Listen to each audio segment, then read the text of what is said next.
Sir, अगर ये तार नहीं बदला गया तो आज रात का शो हिस्ट्री का सबसे बड़ा मजाक बन जाएगा।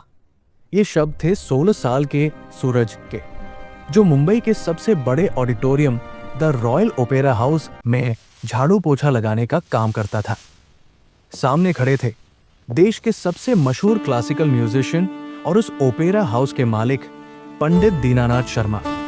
साल 2024 की वो शाम थी। द रॉयल ओपेरा हाउस की 50वीं सालगिरह थी। पूरी दुनिया से संगीत के दिग्गज आए हुए थे। टिकटें महीनों पहले बिक चुकी थी। इस शाम का मुख्य आकर्षण था द डिवाइन वीणा। ये 200 साल पुरानी एक दुर्लभ वीणा थी, जिसे खास कांच के बॉक्स में रखा गया था और आज रात पंडित जी इसे बजाने वाले थे। इस वीणा की कीमत करोड़ों में थी और इसकी आवाज में जादू माना जाता था। लेकिन कार्यक्रम शुरू होने से ठीक 2 घंटे पहले एक बड़ा हादसा हो गया। साउंड चेक के दौरान वीणा से एक अजीब सी कर्कश, डिस्टॉर्टेड आवाज आने लगी। वो दैवीय गूंज गायब थी। उसकी जगह एक फटे हुए स्पीकर जैसी आवाज आ रही थी। पंडित दीनानाथ के माथे पर पसीना आ गया। जापान और जर्मनी से आए साउंड इंजीनियरों ने पूरा ऑडिटोरियम छान मारा। माइक बदले गए, एम्पलीफायर चेक किए गए, वीणा के तार देखे गए। सब कुछ परफेक्ट था। कंप्यूटर स्क्रीन पर फ्रीक्वेंसी ग्राफ एकदम सही था। लेकिन जैसे ही तार छेड़ा जाता, आवाज फट जाती। पंडित जी गुस्से से चिल्लाए, मेरा 40 साल का करियर आज मिट्टी में मिल जाएगा। क्या तुम लोगों में से कोई एक भी है जो बता सके कि दिक्कत कहाँ है? पिन ड्रॉप साइलेंस था।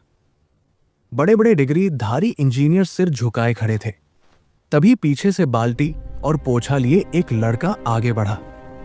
कपड़े मैले थे, चप्पल टूटी हुई थी। उसने डरते हुए कहा, साहब, वो हॉल के गुंबद डोम में एक दरार है। सबकी नजरें उस पर घूम गई।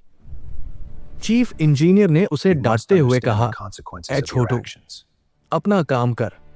यहां बड़े लोग बात कर रहे हैं। गुंबद का वीणा से क्या लेना देना?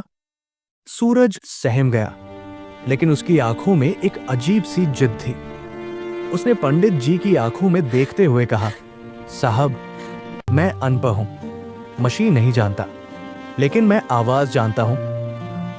जब आप सा लगा रहे हैं तो वो ऊपर गुंबद की 7वीं ईंट से टकराकर वापस तलत लौट रहा है। वीणा खराब नहीं है, ये हॉल रो रहा है। पंडित दीनानाथ उसे घूरते रहे।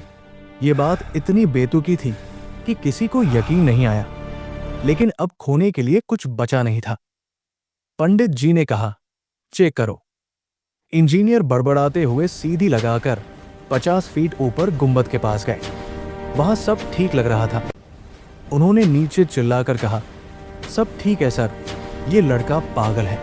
सूरज ने नीचे से चिल्लाया, सर, वहां एक कबूतर का घोंसला था जिसे कल हटाया गया था। उसके पीछे एक बहुत बारीक छेद रह गया है। हवा वहां से सीटी बजा रही है, जो वीणा की फ्रीक्वेंसी से लड़ रही है। इंजीनियर ने टॉर्च जलाकर ध्यान से देखा। वो हैरान रह गया। सच में एक उंगली के बराबर सुराख था जो नीचे से दिख ही नहीं सकता था। उसने वो छेद अस्थायी रूप से टेप लगाकर बंद किया। इंजीनियर ने नीचे इशारा किया। पंडित जी ने फिर से वीणा का तार छेड़ा। इस बार तन वो आवाज इतनी साफ, इतनी पवित्र और इतनी गूंजती हुई थी कि हॉल में खड़े हर शख्स के रोंगटे खड़े हो गए। वो शोर गायब हो चुका था। पंडित दीनानाथ की आंखों से आंसू छलक पड़े। उन्होंने वीणा रख दी और उस लड़के को मंच पर बुलाया। सूरज कांप रहा था। उसे लगा शायद उसे काम में दखल देने के लिए अब नौकरी से निकाल दिया जाएगा। पंडित जी ने माइक हाथ में लिया और भरी महफिल, जो अब स्टाफ से भरी थी, मैं पूछा, बेटा, बड़ी बड़ी मशीनों को जो नहीं सुनाई दिया, वो तूने कैसे सुन लिया? सूरज ने सिर झुकाकर कहा, साहब, मेरा बाप कहता था कि संगीत कानों से नहीं, रूह से सुना जाता है। जब मैं यहां झाड़ू लगाता हूं तो मैं इस हॉल के कोने कोने से बातें करता हूं। मुझे पता है कि ये हॉल कब खुश होता है और कब दुखी। पंडित जी चौंक गए। तेरा बाप? क्या नाम है तेरे पिता का? सूरज ने धीमी आवाज में कहा। किशनलाल। वो पहले शादियों में शहनाई बजाते थे, फिर एक एक्सीडेंट में उनके फेफड़े खराब हो गए। अब वो घर पर खाट पर है। किशनलाल नाम सुनते ही पंडित दीनानाथ सन्न रह गए। यादों का एक तूफान उनके दिमाग में उमड़ पड़ा।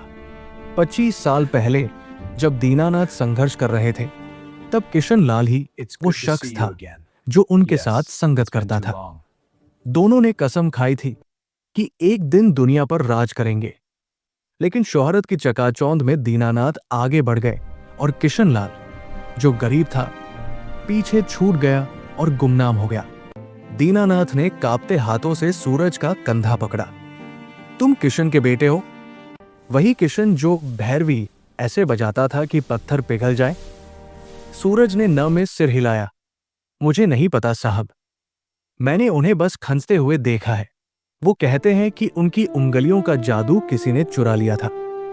ये सुनकर दीनानाथ को अपनी गलती का एहसास हुआ।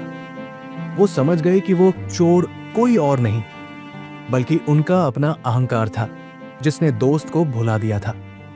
उस रात शो हुआ और वो शो ऐतिहासिक था।